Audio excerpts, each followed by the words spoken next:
Hola, ¿cómo están? Estamos de nuevo aquí en una clase de literatura. En esta ocasión para tratar sobre la poesía vanguardista hispanoamericana.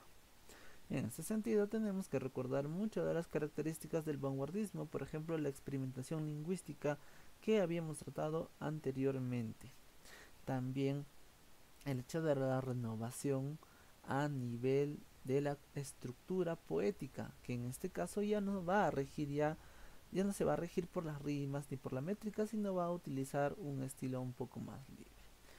Por el lado de la temática, nosotros vamos a tener también que la vanguardia ha sido un movimiento muy rebelde de crítica social constantemente a través de sus muchos ismos. Y en ese sentido también vamos a tener esa influencia dentro de la poesía vanguardista hispanoamericana. Entonces conozcamos cómo es que se ha dado esta poesía vanguardista hispanoamericana con referentes, por ejemplo, como los que ustedes tienen ahí en el caso del Trilce, Altazor, Songoro Songo de Nicolás Guillén y la edición por Marilyn Monroe. Bien, primero hablar un poco sobre el contexto. En este sentido, nosotros vamos a tener, como habíamos visto ya en la generación del 27, un contexto muy convulsionado. Y es que se mueve dentro del mismo contexto a nivel mundial, donde tenemos nosotros la Primera Guerra Mundial y el crack económico. Y también la acentuación de la industrialización para sustituir importaciones. Ahora, a nivel de Hispanoamérica, nosotros vamos a tener un evento como la Revolución Mexicana, que va a situarnos en una realidad muy convulsionada políticamente hablando y socialmente hablando en Hispanoamérica. Evidentemente no era la única realidad que se daba por esos tiempos, sino también que el indigenismo en el Perú, en Ecuador y en Bolivia va a surgir por el problema del indio y la dominación, en la sumisión que sufrían los indígenas justamente en los países mencionados. Ese va a ser también el contexto en el cual se va a desarrollar este tipo de poesía vanguardista. Ahora, hay que decir que la Revolución Mexicana, por ejemplo, nos dio novelas muy crudas como Los de Abajo de Mariano Cela, donde se retrata de manera muy violenta, muy cruda y muy feroz cómo es que se estaban dando las situaciones por esos momentos, ¿no? Entonces, uno de los episodios muy importantes dentro de estos años, de 1910 a 1917, va a ser justamente la Revolución Mexicana. Muy bien, entonces nosotros tenemos que la poesía vanguardista justamente va a ser considerada un movimiento que asimila los aportes del vanguardismo justamente europeo. Esta poesía vanguardista hispanoamericana va a asimilar el vanguardismo europeo y va a crear una poesía experimental y renovadora que no va a dejar evidentemente esta crítica social constante que va a tener, ¿no? Si recordamos lo del modernismo, el modernismo estaba alejado de la crítica constante por hacer una poesía pura. Pero acá volvemos evidentemente a la realidad social y a criticarla de manera muy incisiva, de manera quizá por un lado también irónica, no sarcástica, en fin. Entonces, este grupo, ¿no? Parte de este grupo que ustedes ven ahí en las imágenes, ¿no? Pertenece a un grupo, estos pertenecen a un grupo que recibieron influencia directa e indirecta de los ismos europeos y compusieron obras revolucionarias a partir de 1920. Por ejemplo, consideramos acá a Trilce de Vallejo, que es evidentemente vanguardista, con muchas características del vanguardismo, como por ejemplo podríamos resaltar nosotros la experimentación lingüística que se da en Trilce. Altazor, que temáticamente quiere eh, crear un nuevo mundo, ¿sí? Renovar un nuevo mundo y hacer una nueva génesis a partir de este poema. En Libertad bajo palabra también de Octavio Paz y muchos de los poemarios representativos de esta nueva poesía hispanoamericana. Vamos a ver algunas de las características. Por ejemplo, como hemos venido mencionando, hay influencia europea. ¿Por qué? Porque muchos de los autores viajaron a Europa, por ejemplo en el caso de Vallejo, ¿no? Va a tener esa influencia a partir de su estancia en Europa, Neruda también igual, Octavio Paz de la misma manera. Entonces ellos se nutrieron de múltiples formas del vanguardismo, pero nosotros vamos a tener una característica esencial en los poetas hispanoamericanos. ¿Cuál? El surrealismo. El surrealismo fue al parecer el ismo que más caló dentro de estos poetas hispanoamericanos. Entonces, por ejemplo, lo podemos tener en Libertad bajo palabra de Octavio Paz y en Residencia en la Tierra de Pablo Neruda, que son dos poemarios claramente con influencia surrealista. Donde, por ejemplo, a ver, en Residencia en Tierra vamos a tener, por mencionar solamente uno de ellos, em, poemas que van a presentar un contenido existencial y doloroso también, ¿no? Y en este caso nos va a hacer ver la angustia, la visión de la desolación del mundo y de la vida, es decir, el yo poético que se encuentra solo en realidad en este mundo, ¿no? Y que se enfrenta hacia la muerte, hacia el derrumbe de su vida, hacia el fracaso, el caos, el sinsentido, ¿no? En fin, a todo ello. Y esta etapa justamente vanguardista de Pablo Neruda nos va a presentar, ¿no? Estas visiones del mundo, sobre todo en Walking Around, por ejemplo, que es uno de los poemas que está en Residencia en Tierra. La experimentación e innovación va a tener que ver con la creación de ismos en Hispanoamérica. ¿Qué quiere decir esto? Que por ejemplo, a ver, Vicente Huidobro, el chileno, es una persona o es un escritor que crea ya valga la redundancia, el creacionismo hacia 1916 y con esto busca evitar, por ejemplo, cuestiones anecdóticas y descriptivas y más se centra en a través de las palabras presentarnos imágenes de manera constante y dar efectos visuales. Si ustedes ven, por ejemplo, el poemario, no van a ver un poema de manera convencional, es decir, de manera normal, sino van a ver una distribución distinta del poemario, donde las palabras están volando, por ejemplo, están yéndose para la derecha, para la izquierda, ¿no? O están en forma de escaleritas, están bajando. Pareciera que hay un yo poético que está sentado, por ejemplo, y está bajando poco a poco, ¿no? En fin.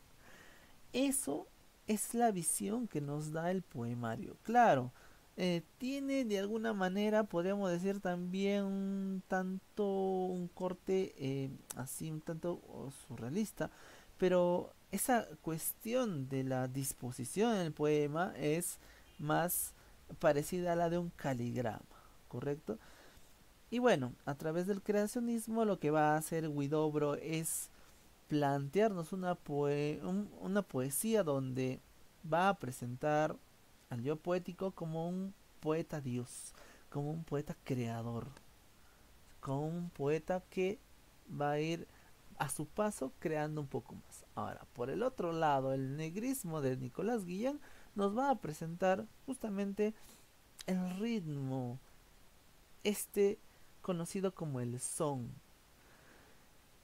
y que es una manifestación de la cultura afroamericana en este caso, ¿no? No solamente las costumbres, las tradiciones de los afroamericanos, sino también la forma de hablar de los afroamericanos, ¿no? Entonces Nicolás Guillén a través del negrismo nos presenta toda una cultura afroamericana. No solamente en, por ejemplo, Songo Kosongo, sino también en motivos del son. Y justamente él se viene a considerar el iniciador de este ritmo llamado el son, que en Cuba y en otros lados ha tenido mucha repercusión y de ahí han salido los famosos soneros, ¿no? Imagínense a través de esta poesía de Nicolás Guillén. El estridentismo tiene que ver con que la poesía me produzca mucho ruido, mucha expectativa a través de los ruidos. Entonces, había mucha utilización de, por ejemplo, figuras literarias como la aliteración, ¿no? Entonces, este movimiento mexicano, ¿no? No solamente se va a expresar a través de la poesía, sino también de otras formas, evidentemente que van a considerarse en las revistas, ¿no? Y en fin, en múltiples publicaciones. Entonces, aunque el estridentismo no ha tenido mucha pegada, ha sido uno de los ismos que se ha tenido que presentar, ¿no? En ese sentido, y que ha- de alguna manera ha contribuido, digamos, a esta nueva forma de disposición de la poesía o forma de presentación, ¿no?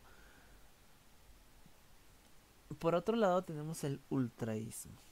Y el ultraísmo, por ejemplo, que lo hace Jorge Luis Borges con Gerardo Diego, los dos tratan de ha- hacer llegar su voz poética a través de la constante utilización de metáforas.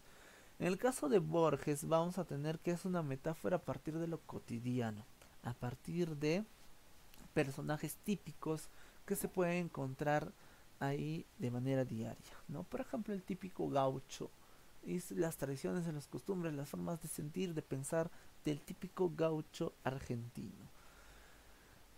Por otro lado, aunque no está encasillado dentro de un istmo, podríamos también hablar un poco de Nicanor Parra. Parra se declara un antipoeta a través de su antipoesía. Evidentemente es poesía, pero él le llama antipoema porque va en contra de la estética, por ejemplo, de los poemas, va en contra de la disposición y todas las reglas poéticas posibles.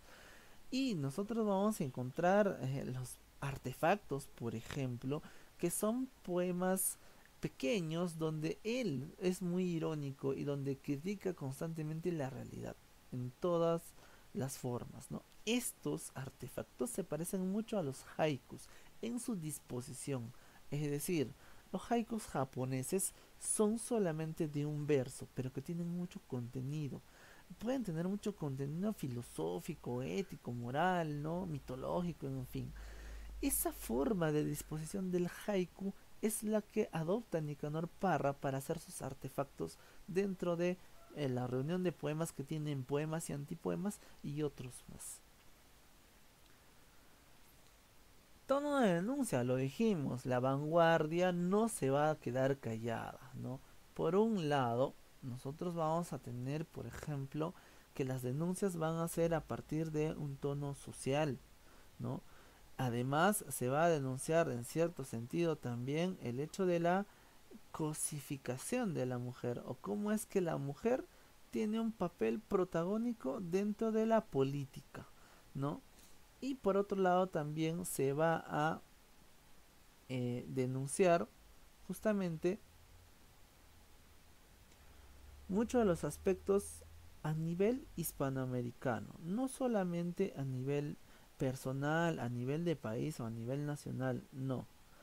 Se va a denunciar los poemas, en los poemas, esta realidad que se estaba viviendo a partir justamente de lo que acababa de mencionar en, en lo que se refiere al indigenismo, por ejemplo, que era una realidad dentro del Perú, ¿no? Y otras realidades como en Bolivia, ¿no? Vamos a tener, o también en Huasipungo, por ejemplo, de Jorge Icaza. Todas esas realidades de pobredumbre, de, de violencia política, van a ser descritas dentro de este tono de denuncia que va a tener eh, esta vanguardia. Ahora, por señalar solamente una, ¿no? Este hecho de violencia, ¿no? Y digamos la denuncia por falta de solidaridad en cierto sentido, vamos a tener a Vallejo. Por ejemplo, en España, aparte de Mieste Cáliz, Vallejo tiene una clara denuncia social. Recordemos el poema Masa, dice, ¿no? Al fin de la batalla y muerto el combatiente, vino hacia él un hombre y le dijo: no mueras, te amo tanto. Pero el cadáver ay, siguió muriendo. Se le acercaron dos y repitiéronle, no nos dejes, valor, vuelve a la vida. Pero el cadáver, ay, siguió muriendo. Acudieron a él 20, 100, 1500, clamando tanto amor y no poder nada contra la muerte. Pero el cadáver, ay, siguió muriendo. Una clara denuncia social por hasta estos versos de la falta de solidaridad que a veces nosotros como seres humanos tenemos ante tanta violencia, ¿no? Y por otro lado, el hecho de la cosificación de la mujer a través de los poemarios como el de Oración por Marilyn Monroe, que tiene que ver mucho con esta cosificación que se ha venido dando a lo largo de la poesía, es decir, tomar a la mujer solamente como un objeto sexual o como un objeto que se puede utilizar para cualquiera de nuestros fines, ¿no? Y en ese sentido, pues, eh, el sacerdote Ernesto Cardenal nos va a hacer ver esa visión, ¿no? De esta mujer que a través del símbolo de Marilyn Monroe se va a presentar a nivel de su poesía. Entonces, por ejemplo, parte del poema diría algo como esto, ¿no? Señor, recibe a esta muchacha conocida en toda la tierra con el nombre de Marilyn Monroe. Aunque ese no era su verdadero nombre, pero tú conoces su verdadero nombre, el de la huérfana violada a los 9 años, y la empleadita de tienda que a los 16 se había querido matar, y que ahora se presenta ante ti sin ningún maquillaje, sin su agente de prensa, sin fotógrafos y sin filmar autógrafos, solo como un astronauta frente a la noche espacial. Ella soñó cuando niña que estaba desnuda en una iglesia, según cuenta el Times, ante una multitud postrada con las cabezas en el suelo, y tenía que caminar en puntillas para no pisar las cabezas. Tú conoces nuestros seños mejor que los psiquiatras. Iglesias, casa, cueva son la seguridad del seno materno, pero también más que eso. Entonces, hay ciertas partes donde dice que esta mujer ha sido huerfanita o ha sido violada. El hecho de mencionar esa cuestión de haber sido violada, de haber sido empleada de tienda, son roles que se le ha asignado a la mujer y son roles por la cual se cosifica, es decir, se toma como si fuese una cosa, un objeto a la mujer en la cual que hay que aprovecharse de múltiples formas, social, sexual, en fin.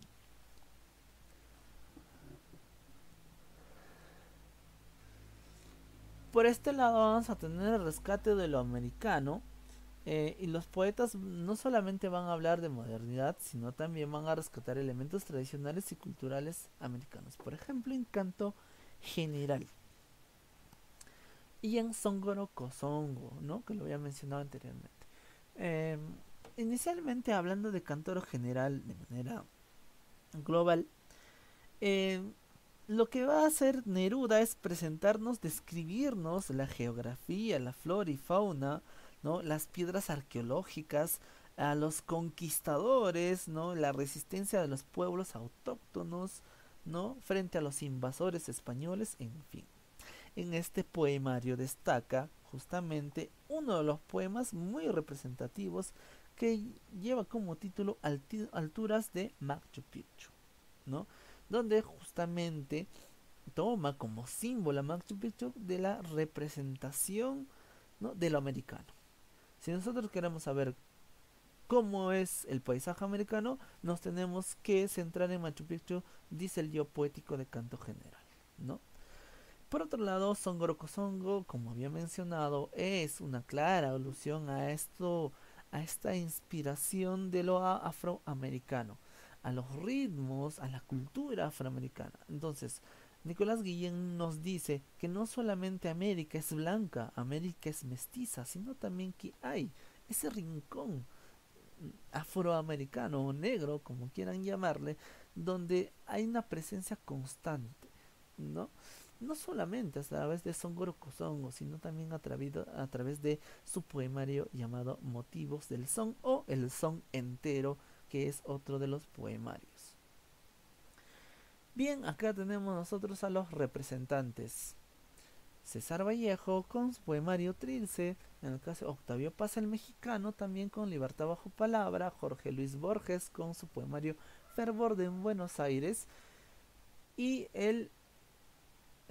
y Ernesto Cardenal con su poemario, bueno, Salmos, y también tiene otros más, ¿cómo se llama? Epigramas. Y epigramas es, eh, digamos, en ese sentido, una especie que va a ser resaltada por Ernesto Cardenal, donde se va a utilizar también la concisión, la brevedad para expresar mucho pensamiento a través de la poesía, ¿no?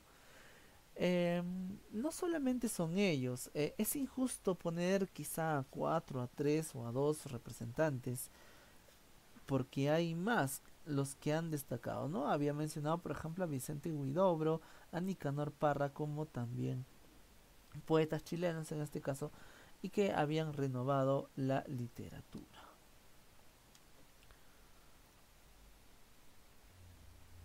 Bien, hablemos de nuestro tema más central, que es Pablo Neruda. Un poco sobre su biografía.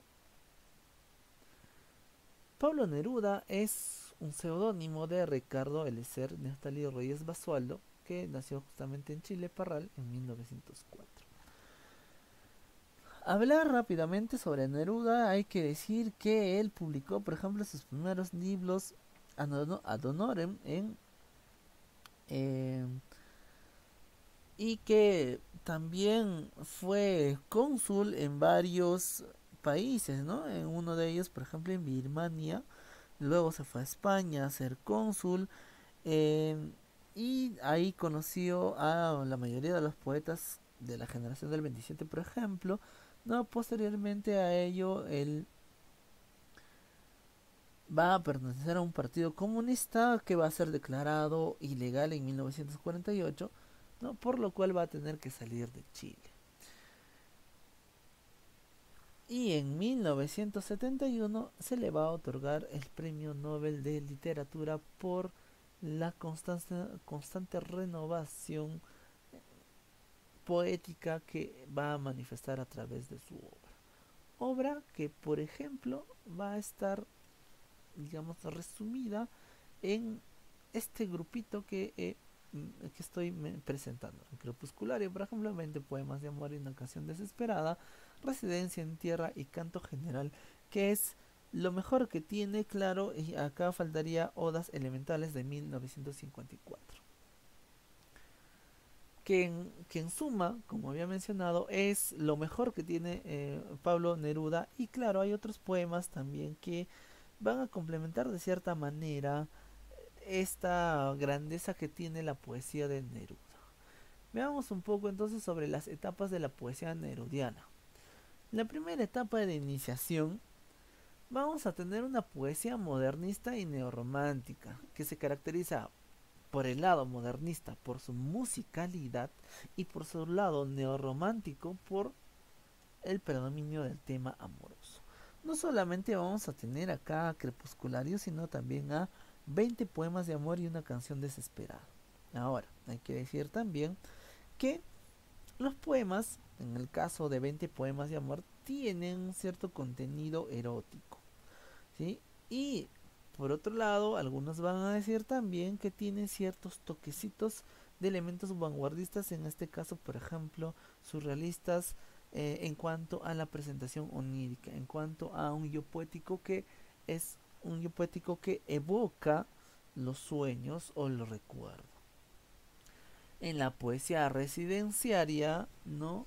O también de etapa vanguardista, nosotros vamos a tener que acá va a presentar mucha presencia surrealista, mucha influencia surrealista y existencial. Lo había mencionado al inicio. Y en esta tendencia surrealista vamos a ver que los versos están presentados en forma libre, es decir, hay verso librismo. Además, imágenes oníricas, fragmentadas, herméticas, es decir, oscuras, ¿no? Con un contenido existencial y doloroso, como lo había mencionado anteriormente. Entonces utiliza mucho la metáfora, trata de temas como la monotonía y la deshumanización a través de esta modernidad eh, tan aplastante en la que vivimos. En la otra etapa épica o política también o de compromiso social va a tener una influencia del marxismo. Y acá nosotros vamos a ver cómo es que Neruda justamente revive la cultura americana a través de símbolos, como lo había mencionado, de Machu Picchu. Y no solamente eh, Machu Picchu, sino también otros escenarios, pero va a ser eje Machu Picchu en esta poesía. Ahora, en esta etapa también vamos a tener el poemario llamado Tercera Residencia, que lo publicó en 1945 y que fueron poemarios que escribió, de poemas que escribió entre 1935 y 1945. Acá vamos a tener también un contenido social, ¿no? Y que de manera general va a haber una denuncia social, ¿no? Un despertar de la conciencia a través de este tipo de poemas. Por último, la etapa de poeta profesional. En, este, en esta etapa vamos a ver a un Neruda que ya no va a utilizar ya pues ese corte vanguardista, no ese corte modernista, no, sino va a ser una poesía más sencilla, ¿no? Porque quiere llegar a las personas más comunes y que le puedan entender. Entonces, vamos a tener que la temática va a girar alrededor de la belleza, por ejemplo, ¿no? Una belleza que brota de la vida diaria, ¿no? En fin. Va a tener también un tono de elogio, ¿no? A través de esta poesía sencilla. Entonces podemos ver, por ejemplo, por decir algunos, las odas elementales.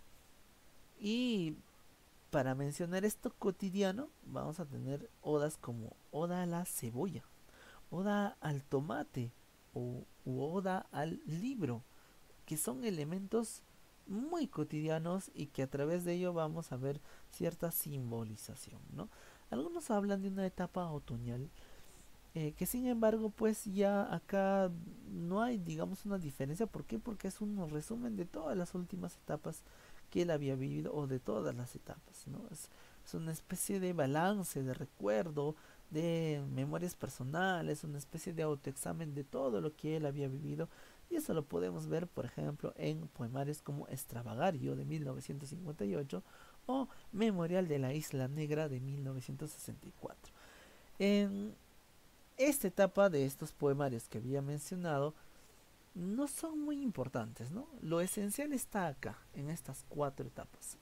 Y sobre todo diríamos en estas tres etapas donde hay mucha riqueza de Neruda, en la etapa de iniciación residenciaria y en la de plenitud épica.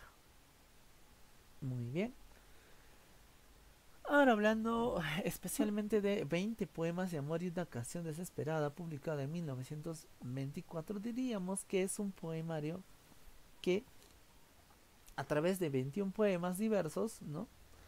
Eh, nos recrea justamente una relación amorosa, pero es una relación amorosa que ya ha sido, ya es distante, ya que ya no existe, pero que a través del recuerdo del poeta vamos a ver cómo es que se vivió en algún momento, ¿no? Y cómo es que el yo poético recuerda a la amada, cómo es que la subjetiviza a la amada y se concentra en ciertas partes de la amada también, ¿no? Y por mencionar algunas características del poemario, podremos decir, por ejemplo, que utiliza estrofas tradicionales, caso del cuarteto helenístico, o también que aparecen algunos versos libres. Por otro lado, que en la extensión de la métrica, lo que hace Neruda es utilizar versos tan largos que llegan a los 14 sílabas métricas. Lo dijimos también, tiene una influencia en el por el parte del modernismo con respecto a la musicalidad del cromatismo y por el parte del romanticismo con respecto a la temática que va a ser de tono amoroso, erótico y nostálgico.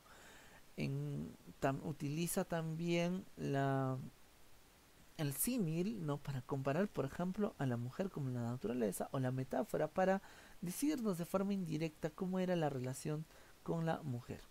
Entonces, esta alusión a la naturaleza que la compara con la mujer es muy importante dentro de 20 poemas de amor y una canción desesperada.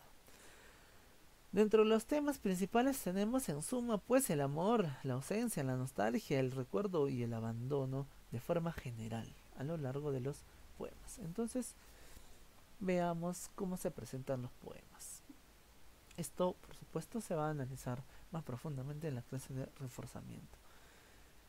Bien, veamos acá el primer poema. El primer poema tiene muchos toques eróticos en el sentido de que hay una sensualidad del cuerpo que se resalta, ¿no? Y a través de esa sensualidad nosotros percibimos emociones, ¿no? Y esas emociones se despliegan o se presentan a través de la excitación que pueda sentir el yo poético. Entonces, por ejemplo, cuando se concentra en el decir que el cuerpo de mujer, blancas colinas, muslos blancos, nos está presentando ya una imagen de cómo es esta mujer. Y de cuerpo de piel, dice, de musgo, de leche ávida y firme, ¿no? Entonces acá está identificando a la mujer con la naturaleza. Por otro lado, también vamos a tener que la mujer va a ser este objeto erótico, ¿no? Que va a permitir una llegada al acto sexual, a aludir mucho del acto sexual. Cuando dice, por ejemplo, mi cuerpo del abrigo salvaje te socava y hace saltar el hijo del fondo de la tierra, ¿no? Por otro lado, también vamos a tener que el yo poético nos va a mencionar mucho sobre la, de todas maneras, tristeza que hay dentro de este recuerdo, porque a pesar de que en algún momento quizá pudo haberla poseído, ¿no? Y eso lo sabemos a través del recuerdo, hay una alusión de que a pesar de esa posesión, él se sentía solo, ¿no? Y que ahora, por ejemplo, navega solo porque está en el recuerdo, pero al parecer solamente él recuerda esos momentos y ella no lo hace. Más adelante vamos a tener una confirmación de ello justamente. Además ve a la mujer como un complemento, ¿no? Que está buscando a través del recuerdo. Por eso dice, para sobrevivirme te forjé como un arma, como una flecha en mi arco, como una piedra en mi onda, dice, ¿no? ¿Qué sería la flecha sin un arco? ¿Qué sería la piedra sin una onda? No tendría sentido. Por otro lado tenemos el poema famoso, el poema 15, y es un poema de la incomunicación, ¿no? Donde Neruda nos va a presentar justamente de alguna manera una musicalidad y a través de esta musicalidad nos va a hacer llegar esta temática de la incomunicación. Pues bien, tenemos acá ciertos toques modernistas a través de estos versos alejandrinos y de la rima consonántica, ¿no? Que se puede presentar en Toca Boca o en Mía Melancolía, por ejemplo. Hablando justamente de esta incomunicación, vamos a ver que hay una evocación de la amada, ¿no? Que está distante y que está muda en realidad porque no llega. Esa es una metáfora que utiliza Neruda en realidad. ¿Por qué? Porque él trata a través de estos recuerdos de hacer que esté justamente permanentemente dentro de sus recuerdos y no está. Parece que se escapa. Y en el momento en que se va escapando, se va disipando los recuerdos, es que hay una incomunicación porque el recuerdo de la amada se está yendo.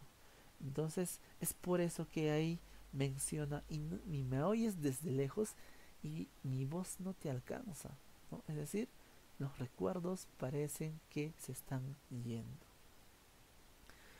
Y bien, por otro lado también hay una utilización del símil, es decir, de la comparación, porque por ejemplo acá compara su silencio, dice, con el de una lámpara o también como un anillo, ¿no? Y a ella misma le dice, eres como la noche, callada y constelada, que quiere decir llena de estrellas o inmensa, ¿no?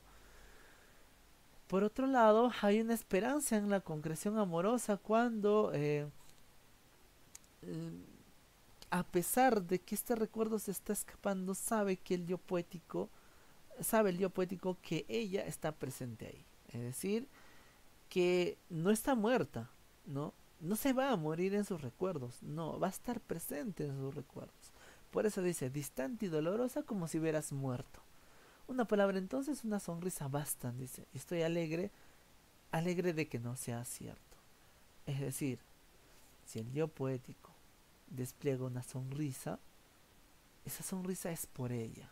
Y ahí sabe que ella todavía sigue viviendo en sus recuerdos, que no ha muerto todavía, ¿no? Entonces por ahí hay una esperanza a través de esos gestos de que la amada está viva dentro de los recuerdos del poeta. Bien, y para terminar, el poema 20, donde vamos a tener también pues un tono demasiado melancólico, ¿no? Y elementos neorrománticos, donde va a haber la presencia de los sentimientos asociados justamente a la naturaleza, donde veíamos esto en Beckeria, ¿no? Pero presentado de otra forma, presentado no de una manera como idealizaba, por ejemplo, Becker, sino de una manera un tanto, digamos, a partir de una naturaleza eh, quizá un tanto objetiva, ¿no? Comparándola con estos elementos de la naturaleza. Ahora, acá en el poema obviamente vamos a ver pues que sea la etapa final de estos recuerdos. Es decir, acá ya los recuerdos se están disipando poco a poco y nos estaba hablando justamente de una relación rota, ¿no? Y que va a llegar a su desenlace ya, ¿no? Hacia el final de esta relación. Y nos va a presentar, por ejemplo, el contraste entre el objetivo sin cambio y lo objetivo, que es el cambio en la visión del poeta. Es decir, cuando menciona, por ejemplo, que la misma noche hace blanquear los mismos árboles, nosotros entonces ya no somos los mismos, hace alusión a que cuando éramos pareja, éramos personas con ciertas características, y que ahora, en estos momentos, ya no somos los mismos. Ella está distante, él está siendo una persona sufrida, ya no es una persona feliz, ¿no? Entonces, evidentemente ya no están en la misma situación, por tanto ya no van a estar en tampoco en las mismas características de felicidad, digamos, de regocijo, de alegría que tenían antes, ya no, ya, ¿no? Por eso dice, la misma noche, ¿no? Que yo veía contigo, ¿no? Ya no es la misma porque yo estoy en otra posición, ¿no? Esa misma noche que habíamos visto los dos, ¿no? Ya no nos está viendo a los dos de la misma forma. Ya somos dos personas distintas, ¿no? Por eso dice, nosotros los de entonces ya no somos los mismos, ya, están separados, ¿no? Uno del otro. Y al final bueno, hay una utilización también predominante de la antítesis cuando dice, ya no la quiero, es cierto, pero tal vez la quiero. Es tan corto el amor y es tan largo el olvido. Miren esa utilización de lo corto por un lado y largo por el otro lado, ¿no? Al final vamos a ver que el yo poético se convence de que la mujer o el ser amado ya no está, ¿no? Ya no está. Por eso menciona, dice, aunque este sea el último dolor que ella me causa, y estos sean los últimos versos que yo le escribo, para terminar justamente esa relación, incluso con el recuerdo, ¿no? Incluso con todo aquello que esa amada le ha dado al yo poético, ¿no? Acá en el poema 20 es cuando el yo poético se convence en que no hay vuelta atrás y que la relación ha terminado, y por tanto el recuerdo también.